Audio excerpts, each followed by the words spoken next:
What is going on, guys? Ben here, back with another video, and today we're going to be talking about the Retroid Pocket 5 and why to me it is a really interesting device that I can't stop picking up and playing. So if you guys like the video, please like, comment, and subscribe. We just hit 550 subscribers, which is insanely massive. I mean, oh my god, it's like so many people. It could literally fill up like a big restaurant or something like that. But no, really, I do appreciate the support a lot. And yeah, let's just talk about the Retroid Pocket 5. So I own the Steam Deck OLED. That is my main handheld device, but this is a different kind of device. I always thought that I would only need one handheld gaming device. I could just do everything that I could possibly want. The Steam Deck OLED definitely fits that bill, but I don't like how big and bulky it is sometimes. Sometimes I just want to grab it and head to the, other part of my home that's a little smaller, and it has a few water devices that, suck in sort of disposable waste and sort of clean off the body with water. What are those things called?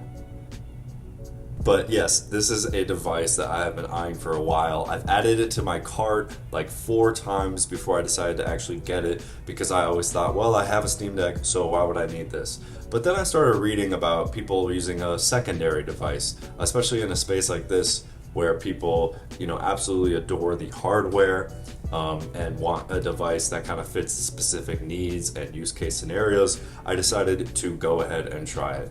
And man, am I glad that I did. So yes, this is much less powerful than even a Steam Deck OLED. It is rocking a Snapdragon 888 chip, I believe so. Not the Snapdragon X Elite or Snapdragon Gen 3 chips that are usually found in those higher end Samsungs.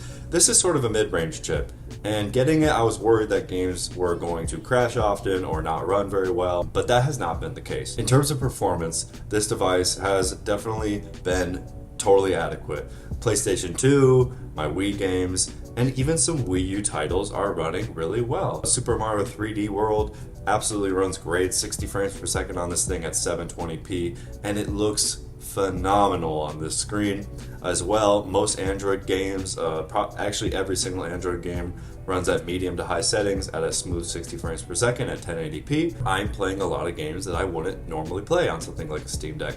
My old Game Boy Advance games that I absolutely loved playing growing up, like Metroid Zero Mission, that is one of the best games ever made. Let me know if you guys agree in the comments. Game Boy games, right? This device with the OLED screen looks so incredible playing some older titles. It revitalizes those older games in a really beautiful way. And they usually all run at 1080p.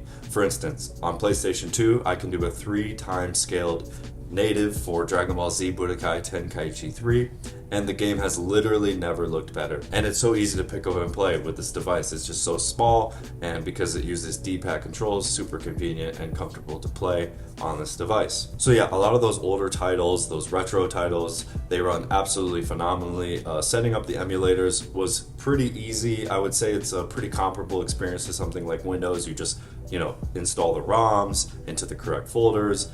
I use Emulation Station, and I actually have an SD card that has all my ROMs, so I just plop that thing in, download the emulators, make sure I have the BIOS and the keys installed for some of the emulators, and then I can just play my games.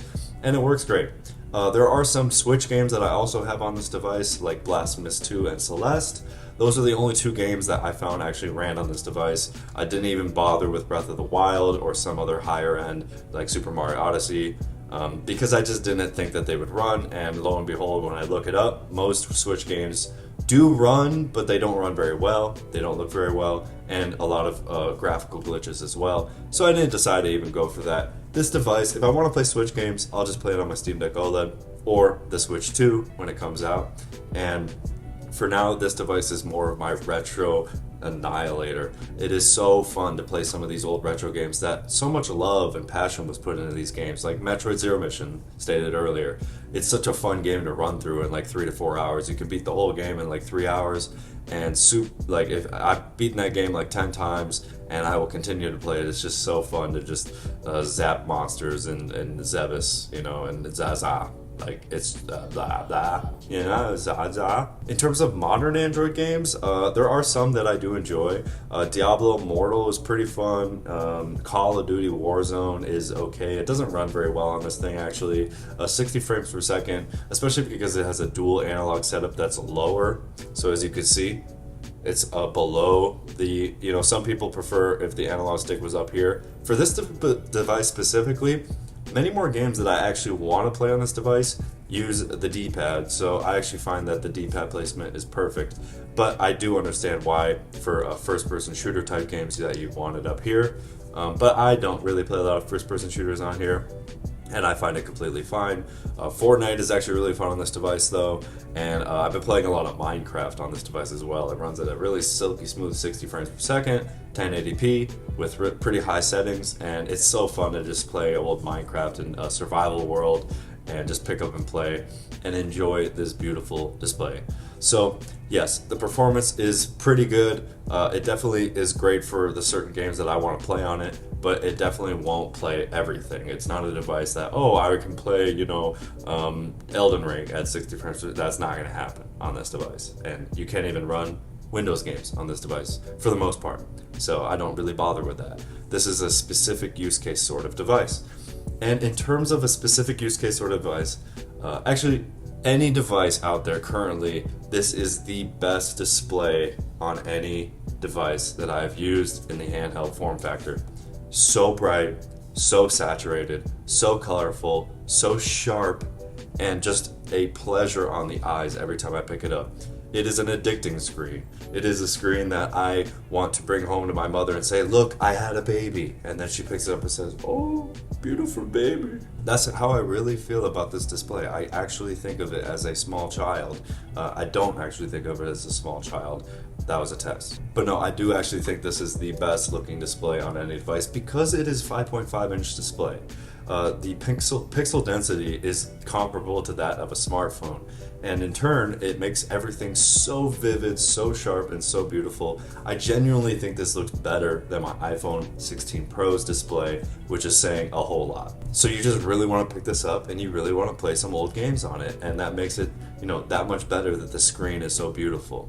Like the Retroid Pocket 4 Pro has an IPS display, has almost the same, if not better performance than this device, but it has a much worse screen. So why would I get that device when this device is pretty much the same price? And one that is relatively inexpensive. $219 for this device. It only comes in one configuration, which I find to be completely fine. The storage does run out kind of quick, so I have a 256 gigabyte SD card in here, and that's where I have all my ROMs. So my Android games are on the 128 gigabyte, and the ROMs are on the 256 gigabyte, and I have plenty space for all the games that I could possibly want on this device.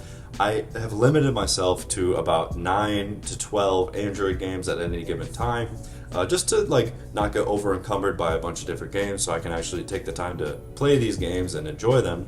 As well, I use Emulation Station. That's where I have all of my ROMs, Wii U, Nintendo Switch. Emulation Station makes it so easy to just pick up and play and feel like you're in your old retro area of the device. It's its own sort of operating system within your device, and it's just so seamless and easy. It makes it like it's a console experience. So the performance is adequate, I would say. The display is literally top tier, but the ergonomics is a place of contention for a lot of people, and I understand why. It is a smaller device. The Steam Deck OLED is known for its ergonomics for even smaller hands because of how it was actually shaped to meld into the hand. This device, on the other hand, figuratively, mentally, metaphorically, and literally, is made in a small form factor. So it makes it a little more of a chore to hold the device because you're not getting that firm grip on the bottom like you would on the Steam Deck OLED. What that does is make it a little uncomfortable when you're using the dual analog setup.